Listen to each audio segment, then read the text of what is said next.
ये है राम जी, ये विश्वामित्र, ये ऋषि गौतम। अच्छा, ऐसा कहते हैं कि महर्षि गौतम का कुंड अलग है जहाँ पर बीमारियाँ ठीक होते हैं। एक बीमारी होती है मत्स्य की। जो राक्षस लोग थे वो विश्वामित्र के यज्ञ में बाधा डालते थे बार बार, तो उनका वध करने के लिए विश्वामित्र ने, तो अहिल्या जी ने मना नहीं किया। हालांकि वो पहचान गई थी कि ये गौतम ऋषि नहीं है, ये गौतम ऋषि के वेश में इंद्र है। अच्छा, यहाँ पर एक चीज़ और है दोस्तों, यहाँ भाई आम के पेड़ ज़बरदस्त हैं। आम के पेड़ बहुत ज़्यादा हैं यहाँ पर। शायद ये मंदिर, जहाँ तक मेरी जानकारी है, 16वीं सदी में बना है। सोचिए दोस्तों, एक इंटरेस्टिंग बात मैं और बताना चाहता हूँ। जो ये श्यामा माई की जो मूर्ति है, जो मंदिर में काली माता की मूर्ति रखी गई है, ये पेरिस से मंगवाई थी। हेलो दोस्तों, कैसे हैं आप? आपका बहुत बहुत स्वागत है मेरे चैनल पे, मेरे नए व्लॉग में। दोस्तों, आज हम आए हैं दरभंगा के एक छोटे से ज़िले में, सदर में, जहाँ पर है अहिल्या स्थान। यानी हम कह सकते हैं कि गौतम ऋषि का आश्रम कभी इसी जगह पे हुआ करता था रामायण काल में। तो आप ये देखिए, बहुत ही पुराना और बहुत ही शानदार मंदिर आपको देखने को मिलेगा। ये देखिए, जस्ट हमने अपनी गाड़ी पार्क करी है और यहाँ से हमने एंट्री करी है। अब चलते हैं अंदर, कैसा है ये स्थान। मंदिर तो काफ़ी पुराना लग रहा है दोस्तों देखिए, बीच में तालाब बना हुआ है। बाबा, इसी में ये क्या बना हुआ है? झोड़ तालाब बना हुआ है यहाँ पर? तालाब है, गौतम कुंड है, वहाँ 7 कुंड था पहले, बीच में कुंड है। तो इसमें ये कुंड में यही कुंड है जिसमें नहा करके वो कहते हैं वो मत्स्य ठीक हो जाते हैं? यही ना कुंड है। अच्छा अच्छा अच्छा। दोस्तों, यहाँ दर्शन करने के चलते हैं अंदर, यहाँ से एंट्री लेते हैं। अच्छा, यहाँ सामान भी बहुत मिलता है। अच्छा, ये भी कहा जाता है कि यहाँ पर ना कुंड में एक बीमारी होती है मत्स्य की, वो भी ठीक होती है नहाने से। बट ये कुंड है कौन सा है, अभी आगे पता लगेगा। ये कुंड कौन सा है जिसमें वो मत्स्य ठीक हो जाते हैं नहाने से?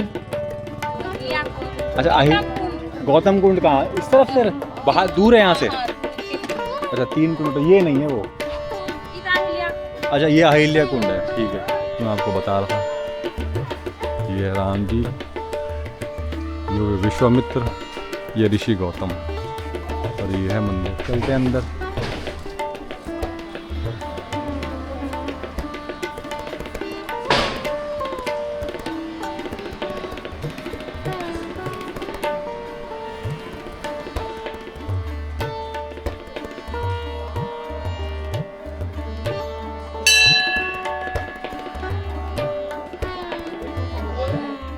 ये देखिए, पूरा आश्रम बनाया हुआ है। देखिए, मंदिर ऊपर भी है।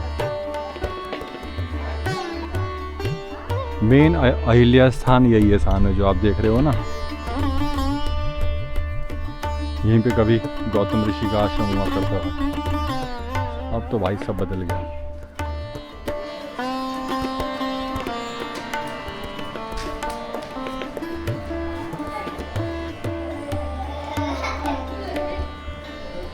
देखिए दोस्तों, ये है अहिल्या स्थान।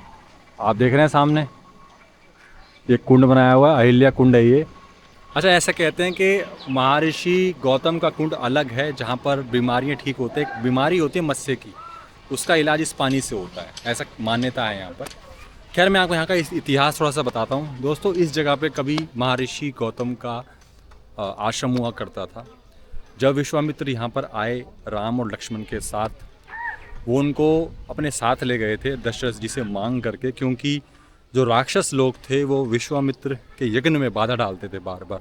तो उनका वध करने के लिए विश्वामित्र ने दशरथ जी से राम और लक्ष्मण को मांग लिया कुछ समय के लिए। तो दोनों जब वनों के रास्ते से जा रहे थे तो रास्ते में जगह पड़ रही थी। ये जगह यहाँ पर पड़ी तो राम जी ने पूछा महर्षि विश्वामित्र से कि भाई, इतना खूबसूरत आश्रम किसका है? तो उन्होंने बताया कि ये कभी आश्रम गौतम ऋषि का हुआ करता था। और विश्वामित्र ने ही बोला कि इस आश्रम में जा कर के आप अहिल्या जी के दर्शन कीजिए। मगर राम जी ने ये पूछा कि भाई, ये जो आश्रम है सुनसान सा है, कोई भी ऋषि यहाँ पर नहीं है। बट कुटीर के अंदर, मतलब जो आश्रम बना हुआ था, आश्रम के अंदर जो अहिल्या जी थी वो तपस्या कर रही थी। अब दोस्तों, अहिल्या जी की स्थिति क्यों हुई, इसके बारे में ये कहा जाता है कि ये वाली जिक्र जो है वाल्मीकि रामायण में ही है कि जब गौतम ऋषि किसी काम से आश्रम छोड़ के बाहर गए थे, किसी काम से गए थे, तो उस दौरान इंद्र गौतम ऋषि का वेश धारण करके अहिल्या जी से मिलने के लिए उनके आश्रम में गया। मतलब उनको सहवास के लिए कहा तो अहिल्या जी ने मना नहीं किया। हालांकि वो पहचान गई थी कि ये गौतम ऋषि नहीं है, ये गौतम ऋषि के वेश में इंद्र है, मगर उन्होंने मना नहीं किया। और जब वो सहवास करके इंद्र कुटीर से बाहर निकल रहे थे तो गौतम ऋषि ने उन्होंने देख लिया और गौतम ऋषि ने इंद्र को श्राप दिया इस चक्कर में, और साथ में अहिल्या जी को भी श्राप दिया, क्योंकि अहिल्या जी पहचान गई थी कि भाई वो गौतम ऋषि नहीं है। उसके बावजूद उन्होंने सहवास के लिए मना नहीं किया बिल्कुल, यानी कि अहिल्या जी की भी रजामंदी थी इस चीज़ में। तो उससे गुस्सा होकर उन्होंने श्राप दे दिया और ये कहा कि भाई तू अपने जीवन काल के अंत तक इसी कुटीर में पूरा व्रत के साथ तप करेगी। तो बस यही कहानी कही जाती है, मतलब एक तरीके से सज़ा के तौर पे उनको पनिशमेंट दी थी। ये नहीं हुआ था कि नहीं उनको पत्थर का बना दिया था और वो पत्थर की बन गई थी। उसके बाद ये कहा गया कि भाई राम जी आएंगे, राम जी के आने से वो दोबारा मानव रूप में आ जाएंगे, ऐसा कुछ भी नहीं है। हाँ, विश्वामित्र जब यहाँ पर आए तो उन्होंने बोला कि भाई अहिल्या जी इतने वर्षों से तप कर रही हैं, तो भाई उनके दर्शन करने से आपको पुण्य मिलेगा। इसलिए राम जी गए कुटी के अंदर।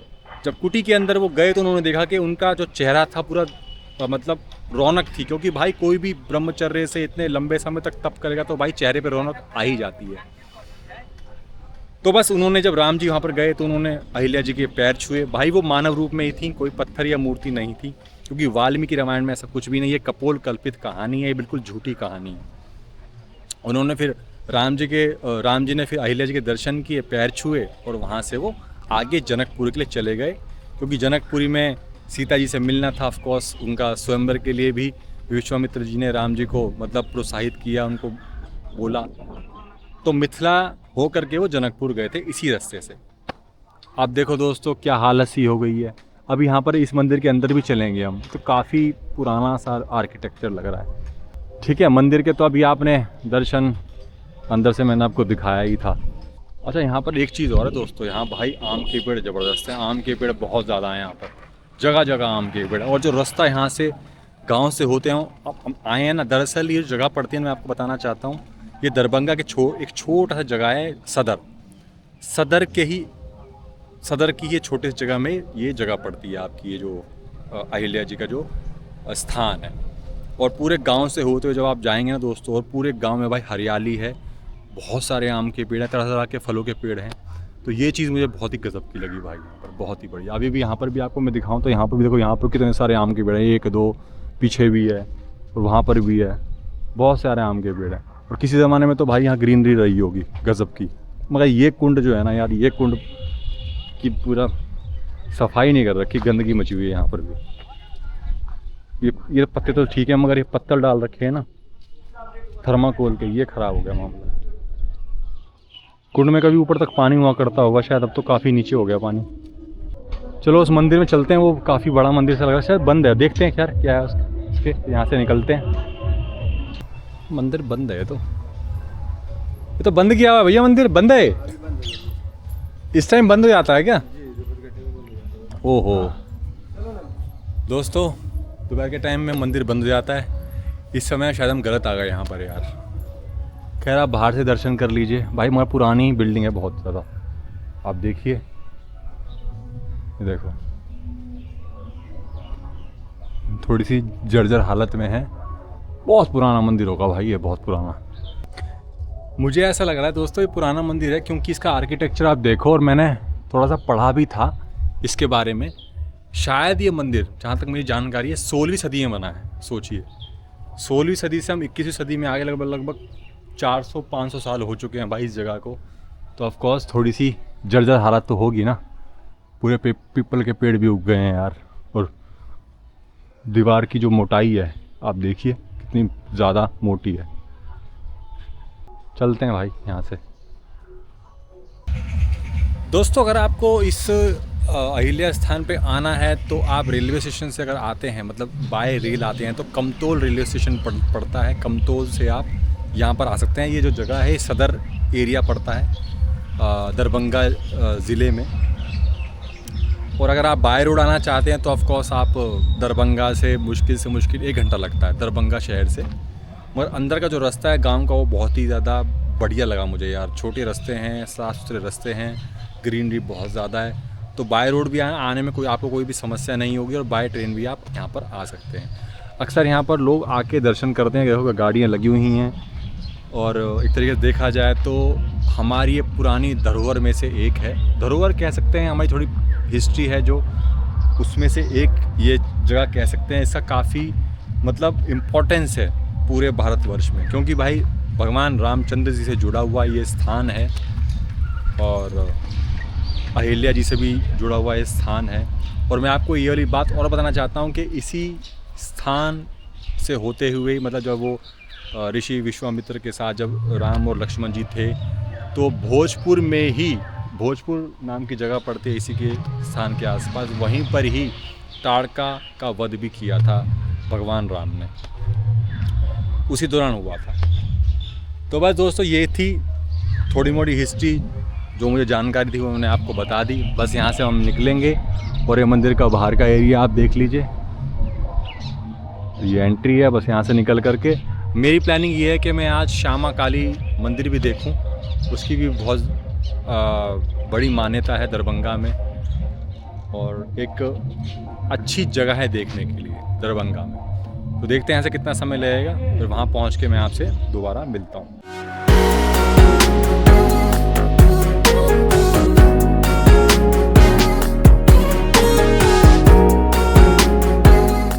दोस्तों जैसे मैंने आपको बताया था कि जो रास्ता है यहाँ पर आने का अहिल्या स्थान पर, वो कितना हरियाली से भरा पूरा है। आप ये देखिए, रास्ता देखिए आप कितना शानदार है। और यहाँ पर जगह जगह आम के पेड़, तो भाई देख के मेरा मन खुश हो गया। और इस जगह पे कभी आप आते हैं रोड से तो आपको ऐसा महसूस होगा कि भाई आप कुछ अलग जगह पर आ चुके हैं। और ये देखिए बांस के पेड़ भी कितने हैं यहाँ पर, मतलब जगह काफ़ी बढ़िया है, अलग एक्सपीरियंस देके जाती है।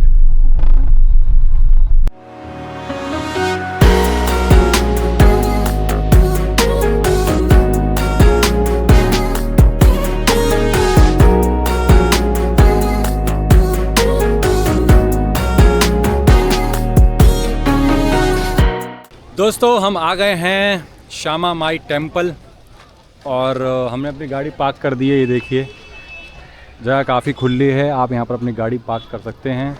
और ये रास्ता है जाने का श्यामा माई टेम्पल का, शायद मुझे लगता है वही है मंदिर जो गुम्बद आपको नज़र आ रहा है। यहाँ से एंट्री लेते हैं। दोस्तों सामने देखो कितना बड़ा गुम्बद और कितना शानदार मंदिर है। और ये पूरा प्रीमिसेस देखो आप, श्यामा माई टेम्पल का पूरा प्रीमिसेस है। दोस्तों देखिए आप सामने गुरुकुल संगीत शिक्षण केंद्र, मतलब गुरुकुल की जो संगीत सिस्टम है पूरा वो यहाँ पर सिखाया जाता है। अब पता नहीं अभी भी सिखाया जाता नहीं जाता पता नहीं। और ये पूरा तालाब टाइप बना हुआ है, यहाँ तालाब सिस्टम बहुत है। और ये हो गया मंदिर। दोस्तों देखो कितना शानदार तालाब है, यहाँ शायद बोटिंग भी होती है इधर।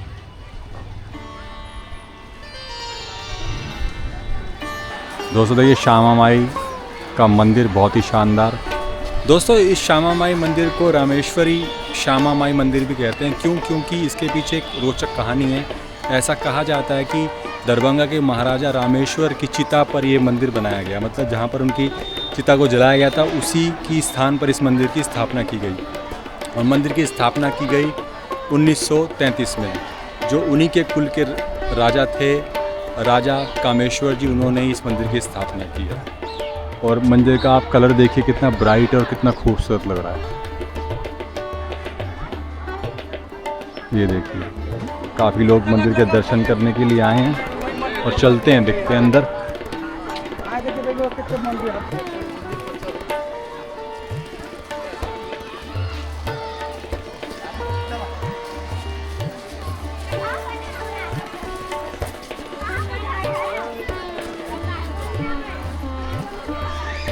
रामेश्वर ये है तो दोस्तों श्री रामेश्वरी श्यामा। मैंने आपको बताया था ना राजा रामेश्वर के नाम पर इस मंदिर का नाम रखा गया। तो देखिए आप दोस्तों सामने आप देख रहे हैं ना, ये चिता स्थान ही होगा यही वाला जो मैं अभी आपको बता रहा था। और अब अंदर दर्शन करने चलते हैं। अंदर कैमरा अलाउ नहीं है तो अंदर मैं रिकॉर्डिंग नहीं कर सकता, तो मैं दर्शन करके आता हूँ, दोबारा आपसे मिलता हूँ। दोस्तों मंदिर के हो गए हैं दर्शन। देखिए वहाँ पर भी एक मंदिर है छोटा सा, इससे पुराना ये मंदिर लग रहा है मुझे। और इसका जो आर्किटेक्चर है वो भी काफ़ी ज़्यादा पुराना है। दोस्तों एक इंटरेस्टिंग बात मैं और तुम्हें बताना चाहता हूँ। जो ये श्यामा माई की जो मूर्ति है, जो मंदिर में काली माता की मूर्ति रखी गई है, ये पेरिस से मंगवाई थी। कितनी अलग और अद्भुत बात है। हो सकता है कि उस समय के राजा ने, जो रामेश्वर राजा थे, मतलब सॉरी उनके जो पूर्वज थे कामेश्वर राजा, जिन्होंने इस मंदिर की स्थापना की थी, उन्होंने उस मूर्ति को शायद पेरिस में बनवाया हो। और उस समय के जो वास्तुकला या जो बनाने वाले मूर्तिकार हो उस समय में बहुत ज़्यादा फेमस हो, तो इसीलिए उन्होंने शायद पेरिस से ही मूर्ति बना करके यहाँ पर स्थापित की हो, ये भी हो सकता है। दोस्तों हमने काफ़ी एक्सप्लोर कर लिया है ये मंदिर, और मंदिर काफ़ी ज़्यादा अच्छा लगा। अक्सर यहाँ पर लोग आते हैं अपनी मनोकामना पूरी करने के लिए। तो बस यहाँ से हम निकलते हैं, और उससे पहले मैं आपको एक और बात बताना चाहता हूँ। ये बिहार के कटहलबाड़ी जगह पर पड़ता है। दरभंगा से लगभग वही 40-45 मिनट लगते हैं यहाँ पर आने में, मतलब 35-40 किलोमीटर के आसपास है दरभंगा से। तो बस यहाँ से निकलते हैं, कुछ खाते हैं क्योंकि भूख लग रही है बहुत ज़्यादा। कुछ यहाँ का फेमस कोई डिश देखते हैं, और मैं आपसे फिर दोबारा मिलता हूँ पहुँच करके वहाँ पर। दोस्तों हम घूम फिर के आ चुके हैं। लंच हमने कर लिया था। लंच नॉर्मल सा ही किया क्योंकि थोड़ा लेट हो गए थे। तो आज का व्लॉग का एंड मैं यहीं पे कर रहा हूँ। दरभंगा में ज़्यादा घूमने के लिए कुछ था नहीं, क्योंकि मैं एक दिन के लिए यहाँ पर आया था किसी फंक्शन को अटेंड करने के लिए। मैंने सोचा चलो दरभंगा का जो मेन जगह है वहाँ का व्लॉग बना लेता हूँ, तो मैंने बना लिया व्लॉग। तो अब बस यहाँ से हम अब निकलेंगे कहीं और। बोधगया हमें जाना है यहाँ से, तो 4-5 घंटे हमें लगेंगे यहाँ से जाने में। कल सुबह हम यहाँ से निकल जाएंगे। तो इस व्लॉग का मैं यहीं पे कर रहा हूँ, और जाने से पहले मेरे चैनल को सब्सक्राइब कर देना। ठीक है, चलता हूँ दोस्तों। जय हिंद।